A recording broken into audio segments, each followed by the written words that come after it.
Luke, can you hear us okay? Yes, I hear you fine. Can you hear me well? We can hear you well, and we are recording. The line is live, so we're doing good. All right. Awesome. All right.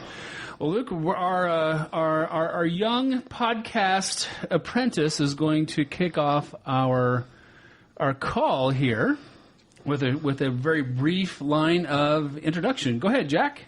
Welcome to Creation Curve Leadership. Tonight's guest is international author Luke Goulet. All right. Thanks, Jack. All right. Good job, buddy.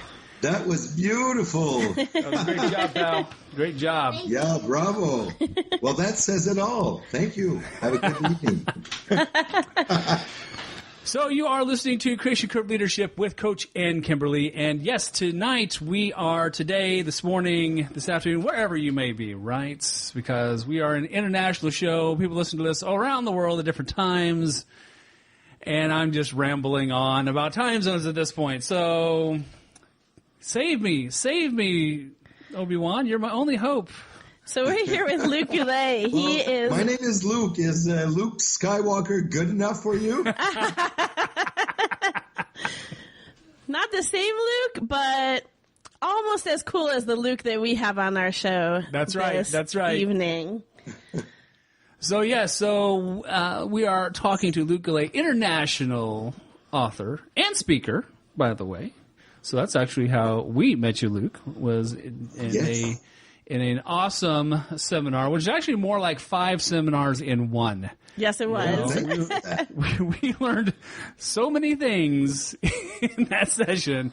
I was like, dude, my brain's going to be sore for like a week after that. This is good stuff, brother. It's good stuff. Well, thank you so much. I know I like to deliver a lot of content, and I will try to be as brief as possible tonight with your awesome questions, and looking forward to do my best.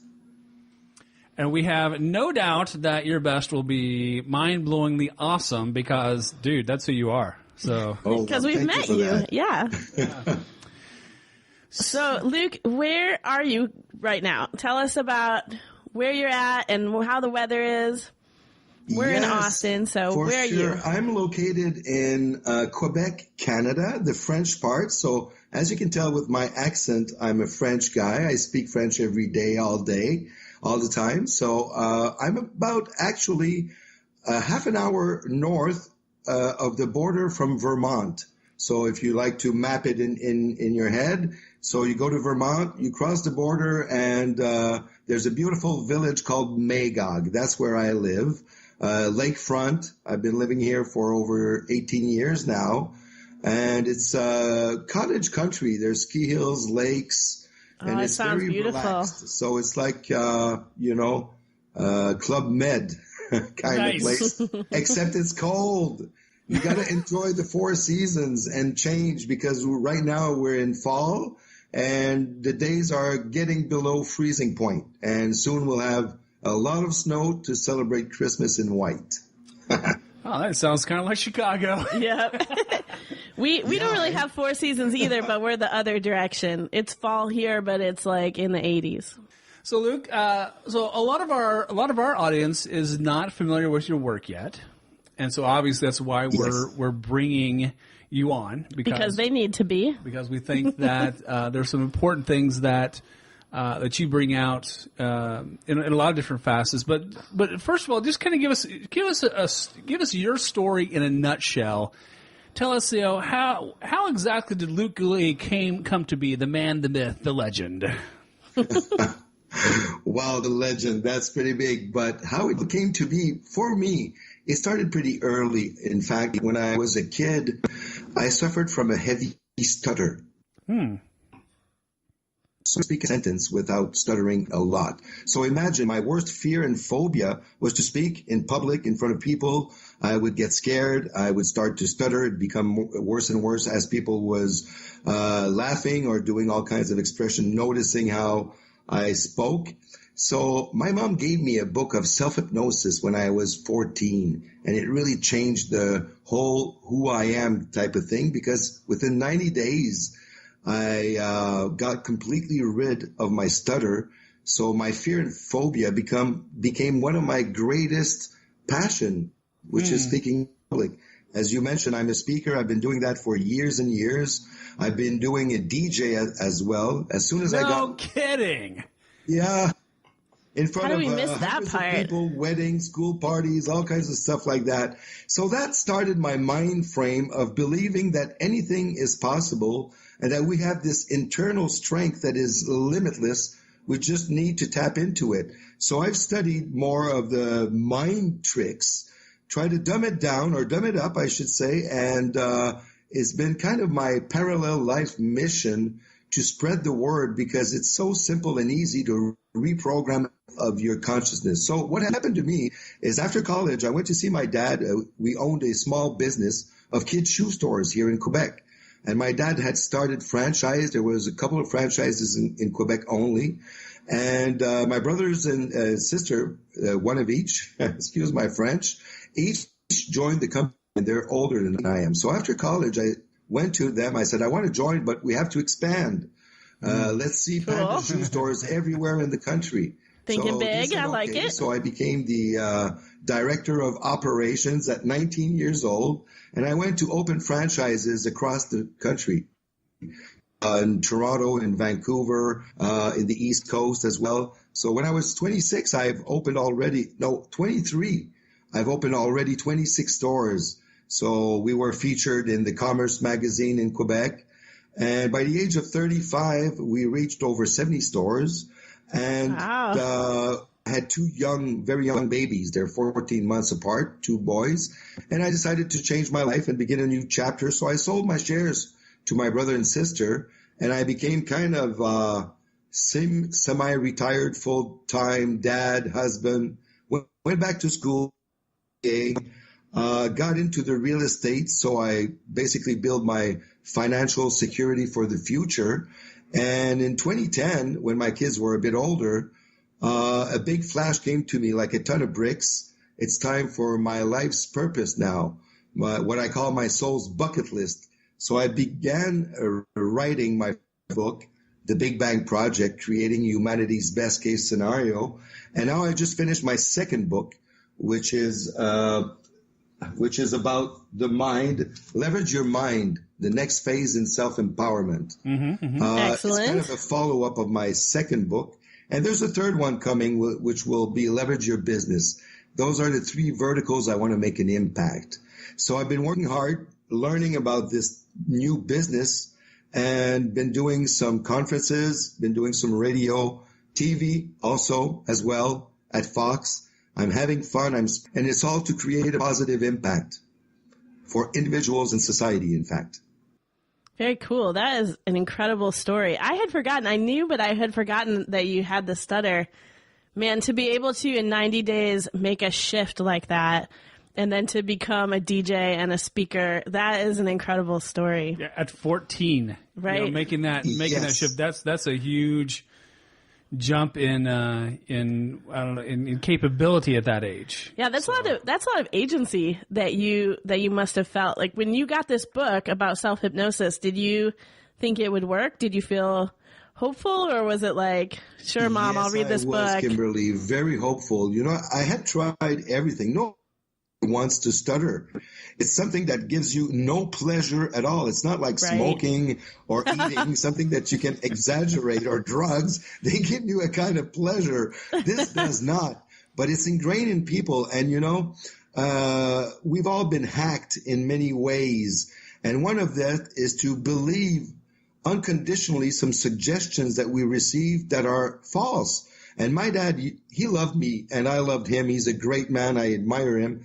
But he once had a speech to me when I was about 10 years old, and he had a very small airport, a local thing, and he was a pilot. I was flying with him. I was 8 or 10, and one of my dreams was to become a pilot too. And he said, forget about it, Luke. You stutter. You can put your life in danger, others people's life in danger, and try to find something in your future that doesn't relate with talking to people. Because he said, I read somewhere that you stutter for life. So if you're born a stutterer, you'll die a stutterer. Wow. Probably read that in the Reader's Digest or something like that, but he believed it. And that's the information he gave me. Yeah. So it's kind of hard to set yourself some limits from the get-go. And we're all victims of it in some fashion. So the big change was when I realized that, hey, we reprogram our mindset, conscious, subconscious, heart and soul at will. So we can deprogram all the false limiting beliefs that we've all received. You can't do this. Don't think about that. You're not good at this. Forget about this. And we've all received them from childhood. And it's very powerful to understand the subconscious mind, how it works. It just absorbs the suggestions in an absolute kind of way, especially if it's repeated over and over. So when you learn that, you say, wow, I can reinvent myself in any way, shape, or form. So basically, that's how you start with a great self-esteem, and you turn challenges into opportunities to grow. So bring it on, baby. You grow with failure as well. Sure. And that's what you learn. Right on, right on. Sometimes you have a message you believe, and you can pinpoint where it came from, and you can say, my dad told me this, and I believed it. But I think a lot of times our unconscious messages, we don't even know that we believe them. They haven't fully bubbled up into conscious thought, and so we have beliefs about ourselves, and sometimes the first step is figuring out what that belief is that's holding us back before we can even try to, rewrite it, so to speak. Oh, you're spot on, Kimberly. In both of my books, and the same thing will apply in my third book, I talk about the 3R continual improvement cycle. And the first R is to recognize, and that's what you're talking about. We got to recognize, and that's at the conscious level. And that takes an effort. And once you've recognized, then the second R is to reset. And that involves reprogramming at the core, reinventing ourselves, being open to change, open-minded, and retune yourself. So you reset your mind frame. And then the last R of my 3R is to reinvent, which means put it into action. And change is the toughest things for people and enterprises. All businesses have difficulty in storing change. It's a known fact because people are afraid of it. They're comfortable with their own reality right now, and change equals a little bit of risk at the same time. And that's what we got to learn, is to go for it. And it starts with a conscious effort, which is recognize exactly what you said. All right, so Luke, I'm gonna pause here for just a second, because these are great thoughts. But in terms of the states of people's minds, there are so many people out there, they want a better life, they want something different, but they find it really difficult to achieve due to racial issues, economic issues, even systemic issues in politics and government. Yes. So with these kinds of scenarios, Kimberly and I used to teach in the inner city of Chicago, which was a really tough place. And we saw these issues show up so often and so early. What can we do about these kinds of scenarios in which, people who may even it may be nothing that they're doing wrong, incorrectly, it might just be down to the color of their skin, and, the racial issue and bias that is so prevalent in across humanity. It's not just an American problem. It's just not a Canadian problem. It's not just an Egyptian problem or India problem or wherever. What can we do about this? That's an excellent question, and I take this at heart. This is part of my vision, my mission, and my purpose. And like I was mentioning, the same thing applies on a social level, that negative vibe that is out there. And we see it escalate lately. And it affects social issues, political, race, gender, religion. It affects everything that is about diversity. So I see it in two things. We've been limiting in our personal beliefs, and we've been limited as well in our collective mindset in a negative way. And it has a very harsh effect. What happened is now we've come to a place where we judge diversity, instead of embracing it and celebrating it, because diversity is the base of the universe. Diversity is reflected in nature, is reflected everywhere you can look, and that's beautiful. That's why we complement each other. It's not, we say we're all equal, yes, but we're all so different. And where I'm strong, some people are weak. And where I'm weak, many people are strong. And that's the beauty of the fact that we're all unique. But we've come to depict this negative thing about diversity in every form, religion, social, political. So this has an effect on our global vibrations. And I believe in that very strongly. And I can talk about it more in the next questions that'll come forth. But I believe that we're a majority of incredibly good people on earth. And there's this minority of negative people that are connected to the wrong vibes of mistrust, of hatred, and so forth. And they impact all of us. A small few impact the whole world. So we feel what? Powerless. We feel discouraged. We feel like there's no opportunities left. So that's my purpose, basically, is to create that change and say, hey, guys, we can create this reality we all want. Might you be any religion, we all want the same basic ethics of peace and respect and brotherhood and so forth. So let's do it, and let's join positive forces together and create this platform of good. I like to say the title of my first book was The Big Bang Project, Creating Humanity's Best Scenario. Well, the Big Bang, just imagine this image that is the joining of all positive forces. So the first Big Bang was matter that fused. I'm talking about positive forces and energy. And I think we can create our change. So I see this era, while most people depict our future in a negative way. We look at the movies, we look at all the scenarios that we can make up of a very dark future for ourselves, and we seldom hear, hey, we can have a great future if we take control.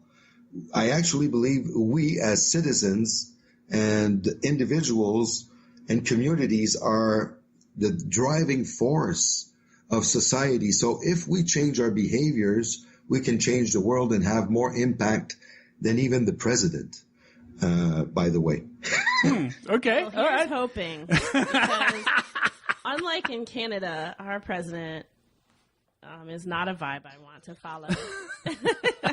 I would prefer to have a Canadian president right now. Yeah. Well, we are not building a wall. You guys are welcome. Just dress warmly. Thanks, Luke. Come over and ride this out, right? Oh, you're so welcome. We need more population up here. I think a lot of the story that is being told is in the negative. Here's the deck that's stacked against you.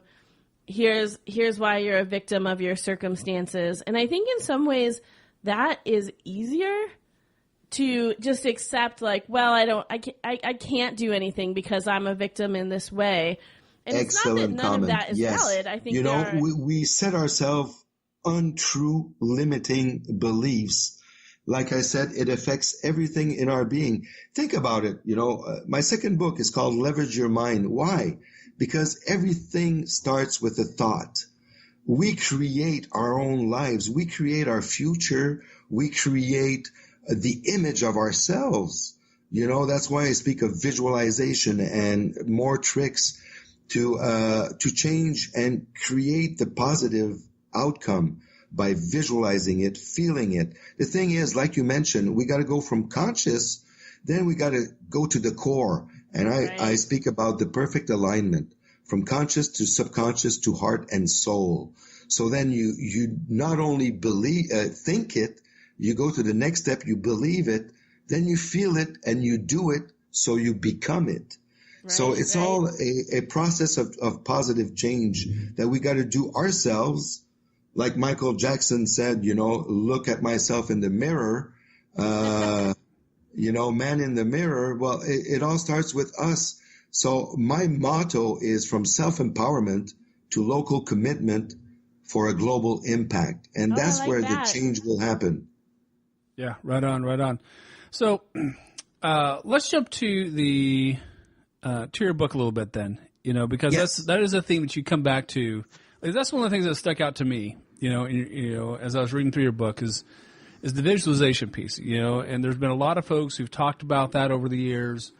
But it just seems like, so much in your book comes back around to that particular thing. At least it did for me. Okay, maybe it's just how I read it or whatever. But so what is this visualization piece?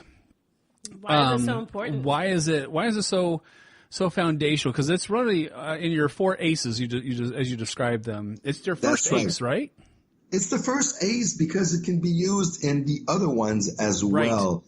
It's the first basic tool to, like I said, to affect and communicate straight to your subconscious mind. It's a gateway for learning. You know that the brain is remarkable, and it remembers numbers, it remembers words, but it'll remember an image much more. So I use it as the first of my 4 aces. Why? Because you can use it at a conscious level, where the other aces are about self-hypnosis, meditation, and magnetism, which requires a very relaxed mind. But it's not woo-woo. It's the next step below the awakening frequency of our brains. So it's an easy gateway to the subconscious mind. But the visualization is strong because it's used in every form. So great things come out of that. You must know that elite athletes all use it to best perform. Oh, yeah. To reach their limits. Might you be a high jumper, swimmer, whatever sports you perform. And I actually just I did a seminar this weekend, a speech at the tennis club. There was about 40 tennis players there, and I spoke about the mindset dimension of the game, where we often speak about techniques, tactics, physics, your body, and what about the mind part? So it plays a huge role, and visualization is the base of it all. But you can use it in many forms. So again, it's to communicate to your subconscious mind in an easy way. Mm-hmm. You visualize your reality. They've made studies with athletes, for example, basketball players. Let's say that you're injured and you can't really go on the court and shoot hoops. Well, they did something. They put a group of athletes and say, okay, for 10 days, you won't shoot hoops in the gym. You'll visualize them in your mind. 50 hoops per day in your mind while you're at a relaxed state of mind. And you had that group, the next group that did the real hoops. Well, guess what? After that 10 days or so, the results on the court were the same. And they had that third group who did both. They're the ones that best perform. So it means that when you visualize something, it's equal to doing it in your mind's reality. So it is huge. So what you can use it for, increase your memory, increase your focus and execution, your self-esteem building. You can turn the negative into positive. I actually have in my book 5 visualization tricks to turn every negative thought into a positive one, just to switch the perception. One, huh? So visualization is a great tool. Just imagine if you do it while you're in some kind of relaxed mode that meditation brings you, or self-hypnosis. It just empowers the suggestions you give yourself in tenfold or exponentially. So that's why there's many different coaches that speak about it. I like to say that I put it in a simple matter and easy to use on a day-to-day basis. Yeah, right on, right on. When I was, I was 13 and 16 when I started studying Tony Robbins and Dennis Waitley stuff. Yes. And so, to bring some science into what you're saying to back this up, because a lot of people are like, yeah, whatever, like, yeah, Those are the people that are still stuck. Well, they are, and that's the truth of the matter and so much of what I've been able to accomplish in my career and in my life goals, I think I can write straight back to the practices that I learned when I was 13, 16 years old. Because I first grabbed a hold of Tony Robbins' book, Unlimited Power, when I was 13. Wow! And I found Dennis Waitley's book when I was 16. You must have been a really fun middle schooler. Oh yeah, I was so fun.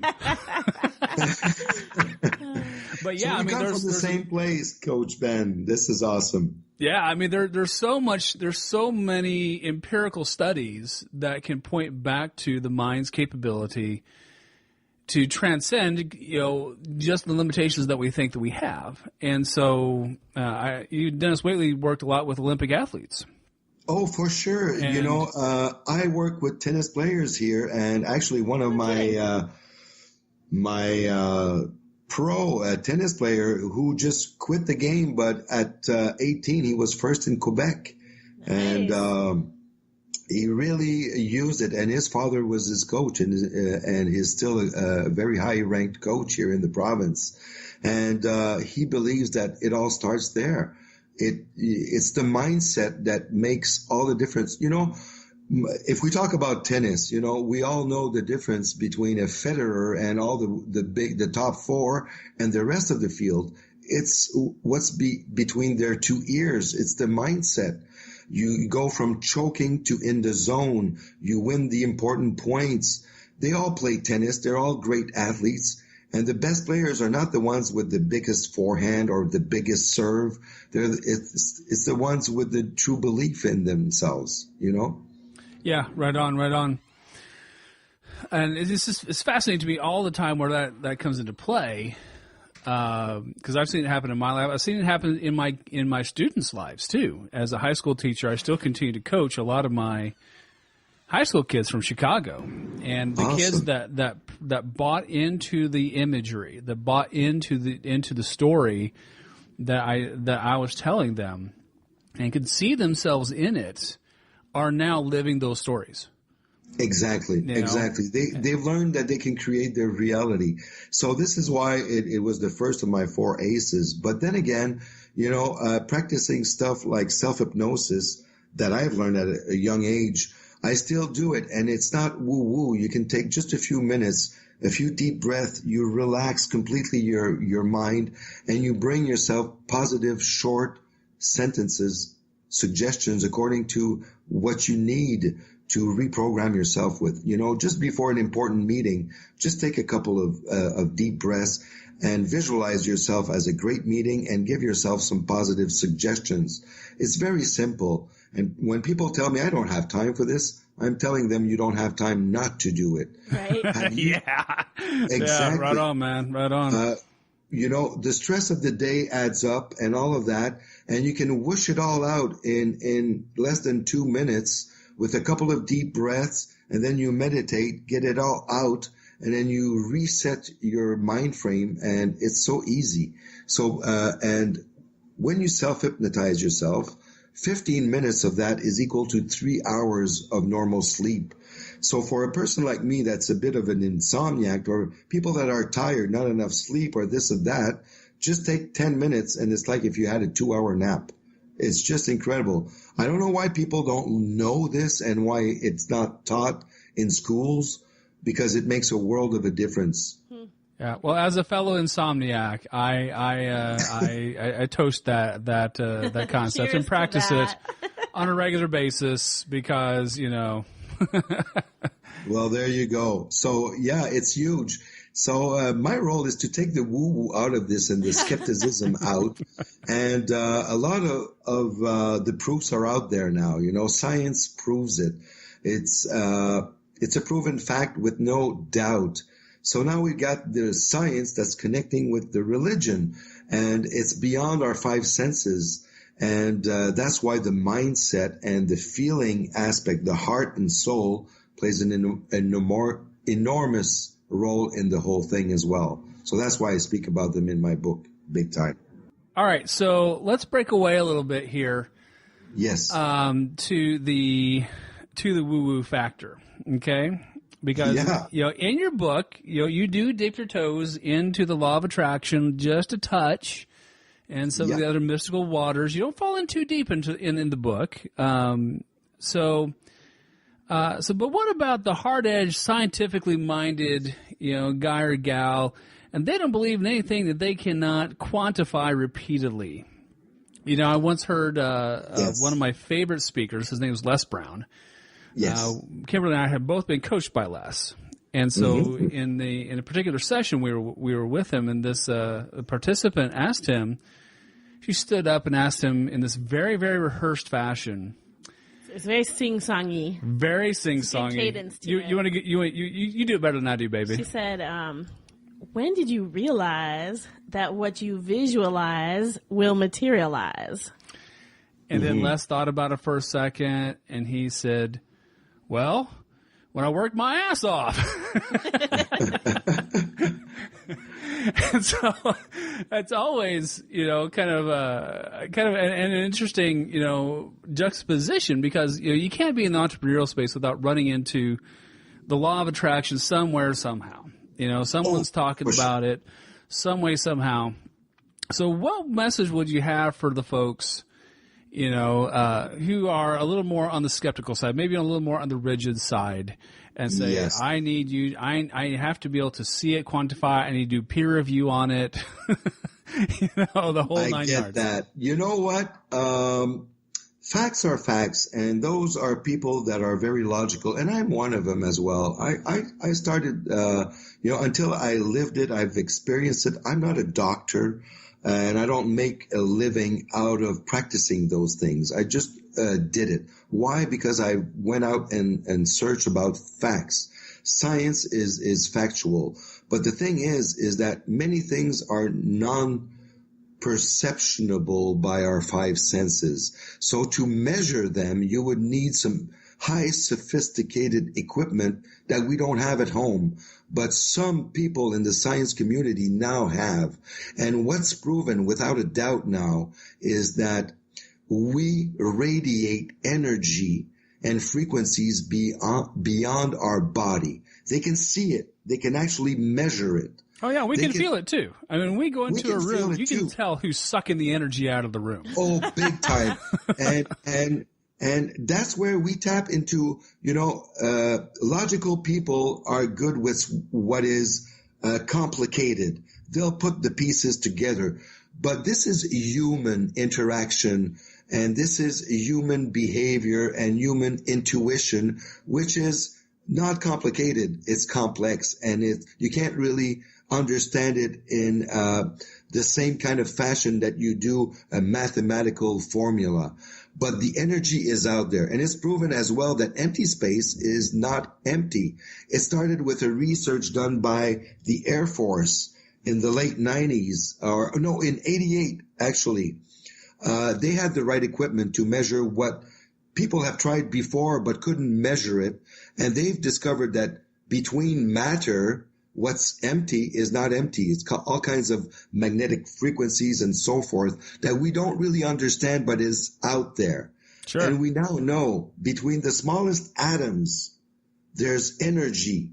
There's energy between our neurons, our cells. So it's only normal to think that it has something to do with what we can emit and receive as far as vibrations, energy, frequencies. I like to call it the grid of dimensions, where God reunites with science. And grid of dimension, GOD, is the acronym. It fits just great. It's all out there. See what you did there. All the frequencies. So basically, what we are receptors of the frequencies we choose to dial into.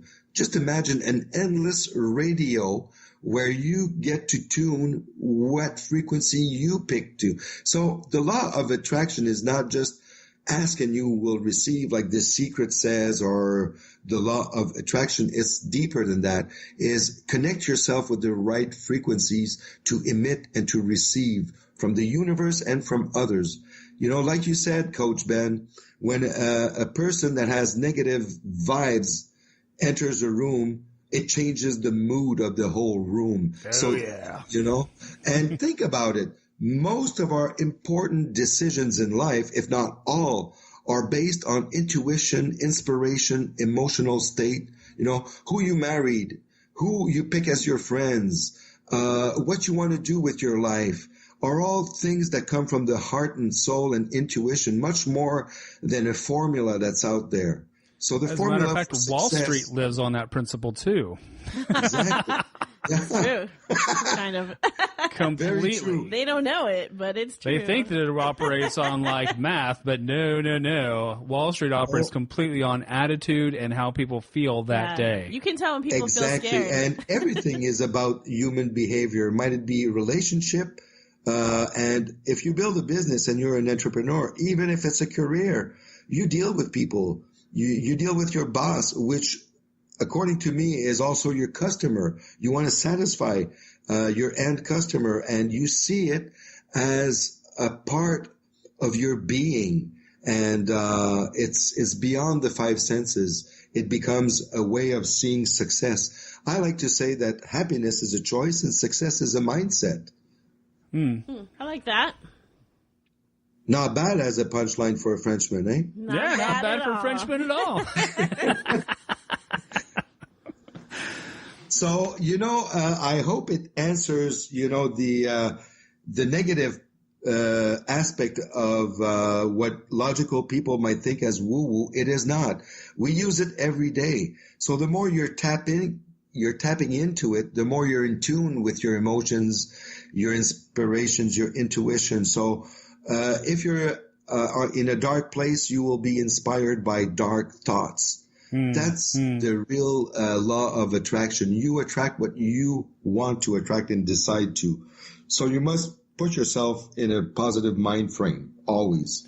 Yeah, I've heard the term confirmation bias to describe that. We've heard that a lot. I was thinking about that too, actually, when he was talking.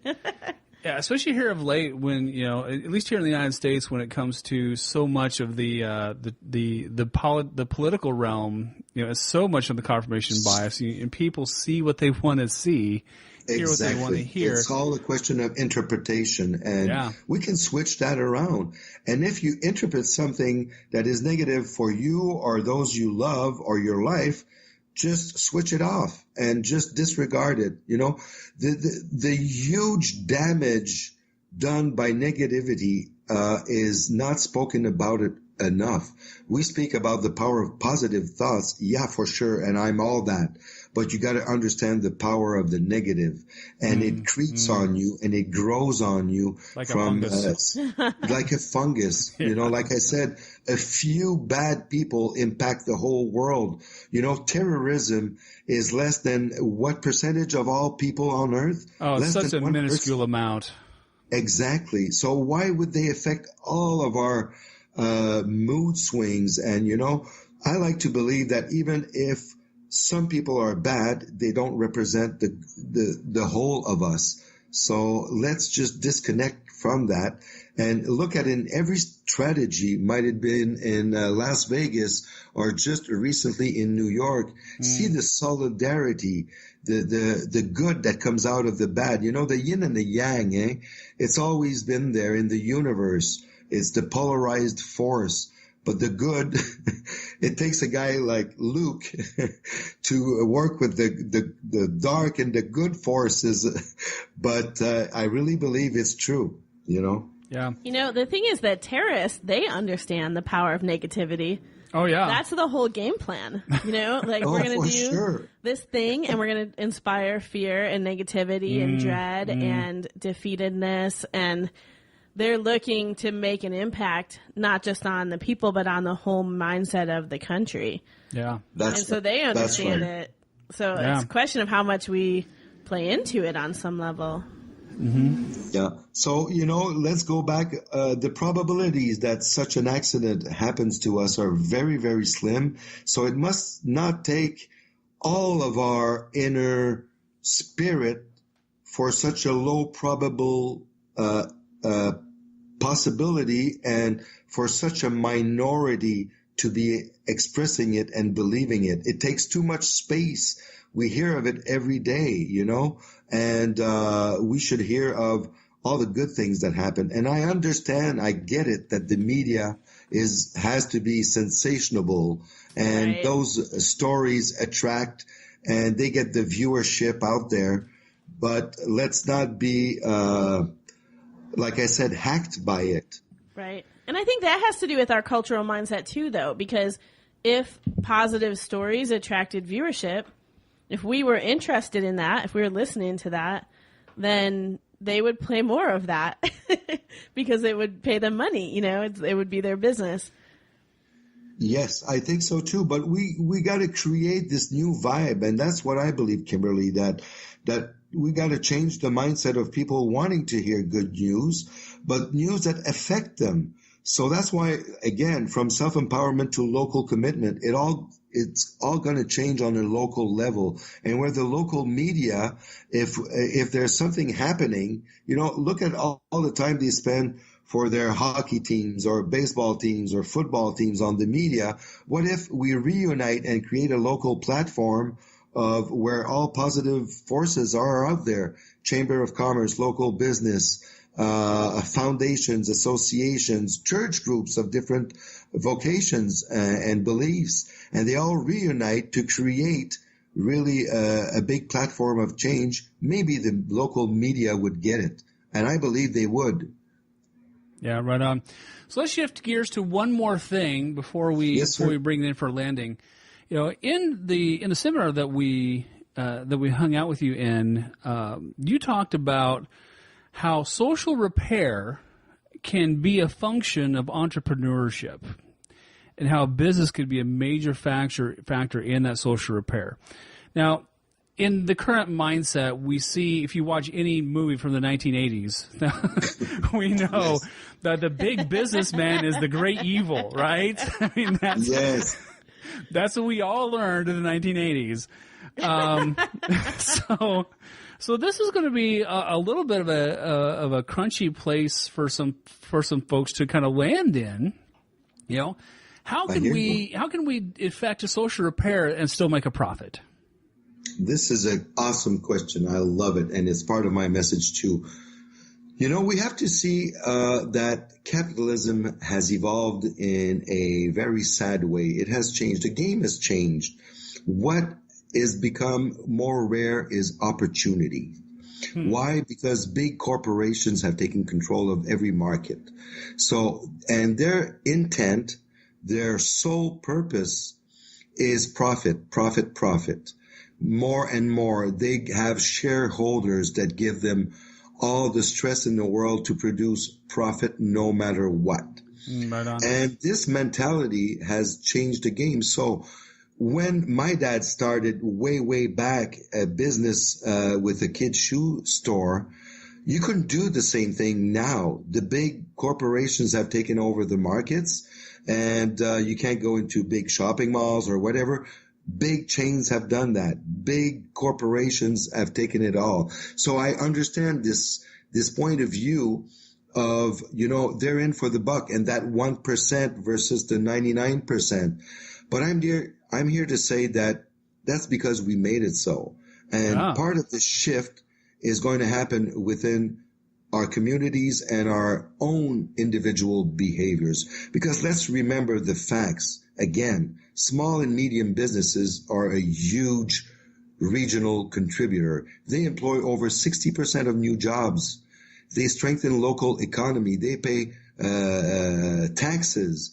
They pay their income taxes to the government, and they employ local people. They employ also different services, might it be office supplies and their own needs from local businesses as well. Right. So if we encourage the smallest and the local, small and medium local businesses to thrive, it would make a huge change. And these people are part of the community, and they're satisfied with a okay profit. It's not the same point of view of the big public corporations that needs always to increase their profit. We're satisfied as individual as enough is enough at one point. How much is enough? Which is not the game with the big ones. And we've seen a shift in the past decade where even the big ones have to realize that capitalism has responsibilities. And one of them that we've witnessed, and it's still ongoing, but it's the environment. So I say, okay, now there's a consideration much more than ever of the environmental aspect of their actions. Well, what about their social responsibilities? And that's what I come in. I say we're part of the solution as entrepreneurs. And if the big players don't want to regionalize forces by partnership, by franchising, by making distribution at more places, so you have more places closer to the community. I believe the whole chain must be as close to the customer and the consumer as possible, where you extract the goods, where you make the goods, so you create the jobs as much as you can, of course. So we choose where we buy as individuals. And it's stronger than voting every 4 years, because we do it how many times a day? Well, right, think about absolutely. it before you buy. Think of where the job goes, where the profit goes, where the tax goes. 3 big questions before you go to the web or encourage a big chain that is nowhere near your region. The profit doesn't stay there. So I think that if we get it, did you know, my friend, that if every person in a community of just 1 million people would increase their local purchase by $20 a week, it would create over 10,000 jobs in that community alone. That's a crazy number, dude. That's a crazy number. It's a crazy fact, and people don't realize this impact. So I'm here to say, yes, capitalism is this monster that we've created ourselves because we think of our wallet first, and to save a few bucks, we're shooting ourselves on the foot because we've made the local businesses disappear, and that's what it has to come back to. Yeah. Strengthen the local businesses. So I'm there with, that's why my 3rd book will be Leverage Your Business, to teach all I've learned in my life's experience and my MBA, what the local entrepreneurs don't have time to do. They don't have the whole team of marketing department, legal department, production, and all of these. They do it, with a small scale team. So they're the ones that we need to help a lot, and it'll impact every community. That's for sure. Yeah, that's something that we've even seen here in Austin. Oh yeah, is this strong local? There's an ethos of strong local support for the local business. Shift that's going on. Oh and that's why everybody wants to come here. Yeah, it's funny. You hardly it's can part find of the game. restaurants. Yeah, what I believe is, as a community, it's not just where you are; it's who you are. Identify yourself as what resonates as your community. And I would think that the local businesses could work together and create a local brand. Think about it. Every locality or every province or state or whatever would have it in their different region, different local brands that local entrepreneurs work together to create. That would create jobs as well. So let's think of this as who we are, not just where we are. Right on. So, Luke, let's go ahead and bring on this Sun for Landing. So I know a lot of our folks have heard you today or tonight or this morning, whatever time zone they happen to be in. By the way, I think it's worth mentioning that you are our very first international podcast guest. It's true. Well, that's an honor. Yeah, man, you're a pioneer with us already. So, so that's awesome. But tell people where they can find you on the web.